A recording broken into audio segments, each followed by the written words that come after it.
have some good news for you.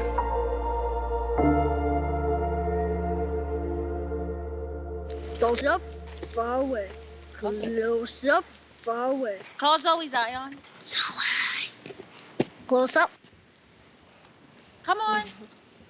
Hello. Come on. I wasn't always like this. When I was 2, I had to get my hands cut off because I was sick.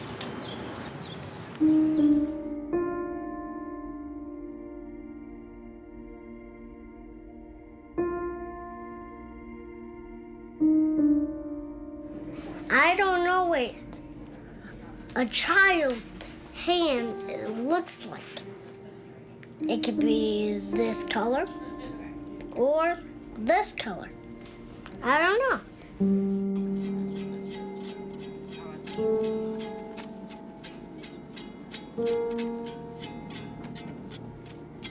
You had to make a muscle. Over here. Let me see how strong you are. We have followed Zion for probably about 1.5 years now and done extensive evaluations to see if he was a good candidate for hand transplant. So, when I get these hands, I will be proud of what hands I get. I will be proud. I will be too. Because they're going to be your new hands. You excited? And if it gets messed up, It's not going to get messed up. I excited? don't care because I have my family. As far as we know, it's never been even attempted in a child. One of the things that's unique about Zion is that he already had kidney transplants. He's on medication for rejection, and so essentially we could piggyback off of that same medication. Our concerns about doing these hand transplants in anybody is that once you do it, the patient has to stay on lifelong medications so they don't reject. And those medications increase the risk of infection, and they also increase your risk of having some cancer develop later on in life. And so for a child, that's a very, very difficult decision. Stand up straight. Let me see your arm.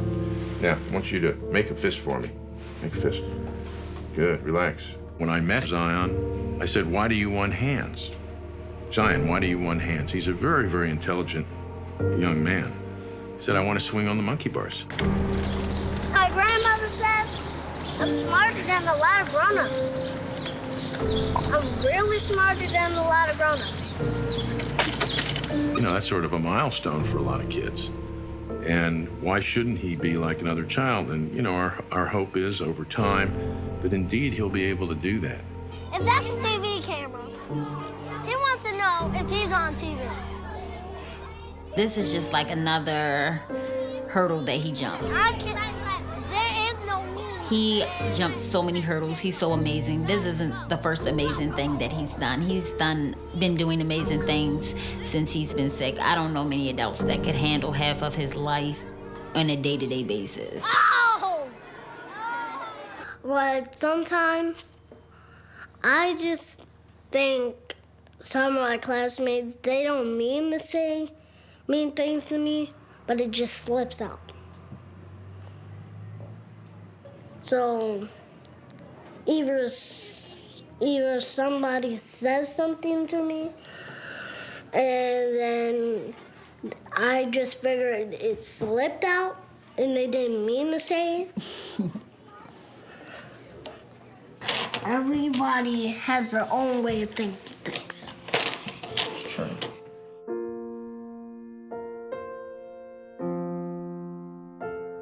Each year, there are only 15 children, based on the databases, that would even be eligible to donate hands. And then it comes down to the organ procurement organizations approaching families at a terrible time, the loss of a child. Let's just stop and think about that. So the fact that he was put on the waiting list for hands in April, and 3 months later, this came along, that in and of itself is a remarkable story.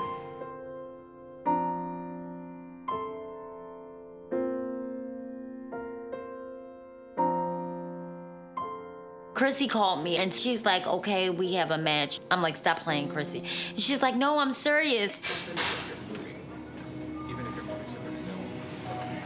We have about 12 surgeons and, you know, a whole bevy of nurses, at least 8 nurses circling in and out, and then a team of anesthesiologists, I think at least 3 or 4 of them that'll be working throughout the night. So it's a large team. There's an expression in surgery. Preparation is the only shortcut you need. And particularly in surgery and in highly complex operations, you know, we prepare.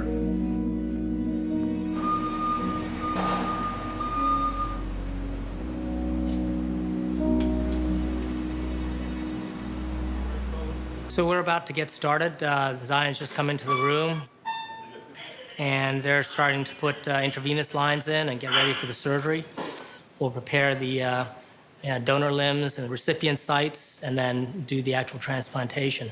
So expect to be here all night, but hopefully at the end we'll have 2 hands on 2 arms.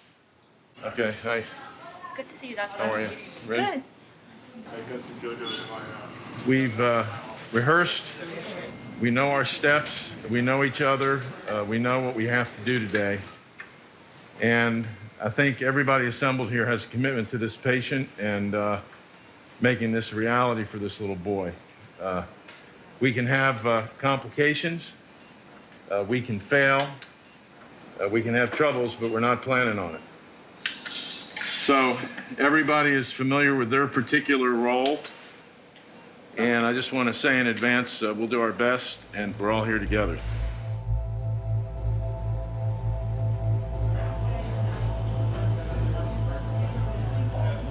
This is a new arena of reconstructive surgery. It's a new arena in transplant surgery. This gives new hope, not only to the adults, but particularly children. And there are ethical issues and questions about the implications for that, but that deceased child's hands and expression, if you will live on in Zion. And that's a pretty profound thing when you think about it.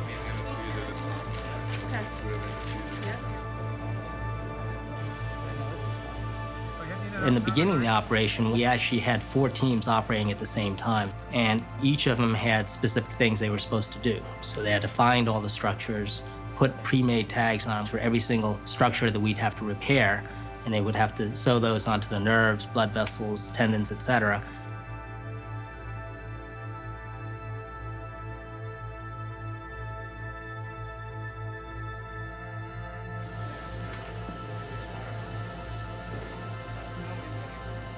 It's one thing to sew adult vessels, which in and of themselves are small and it requires a kind of skill.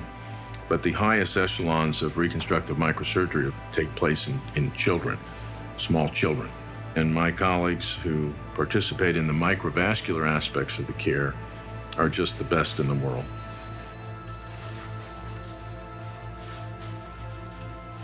I think, you know, the blade goes here, so we're gonna have to cut this really short. Right. Okay, tag.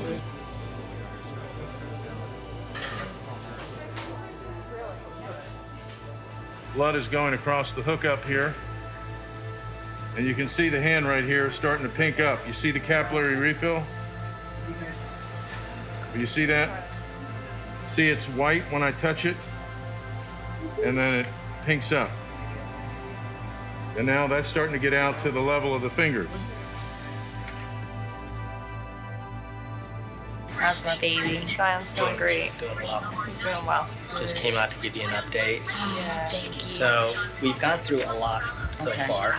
You know, we broke this thing down into 4 different parts. Okay. And we're on this last part here. So at this point, the hands have already been attached. So the bones are back together. And Dr. Levin and the other microsurgeons are working on putting the arteries and veins together. So we want to really make sure that this was going to work for our patient and work for a lifetime, not just a year. For us, this is really not just a technical exercise. It's really trying to, you know, restore a better level of lifetime function for these patients.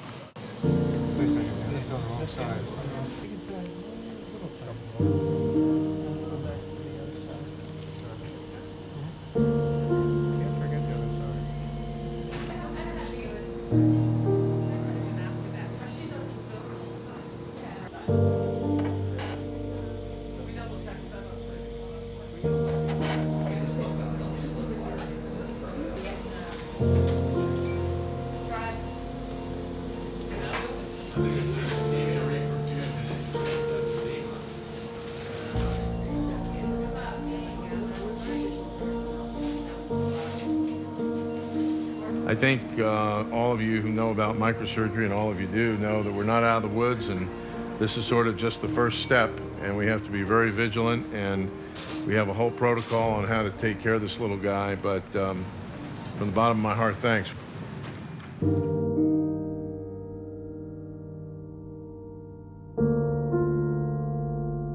We have some good news for you. Your little guy has 2 hands.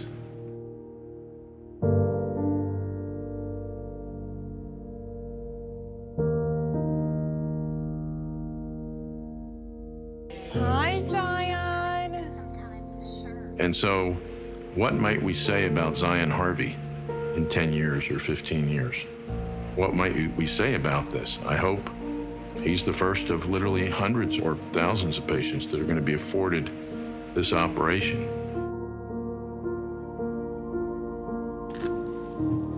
Right. Hurry up. Wow. Up. Nice. No hands. That's all you. Don't let me get it. Don't let him take it. Get it. Tug of war. He's in no better place than in the Children's Hospital of Philadelphia to make sure he gets through this and does well. Me and Zoe want a puppy. Where's the puppy gonna live? My room. Where else?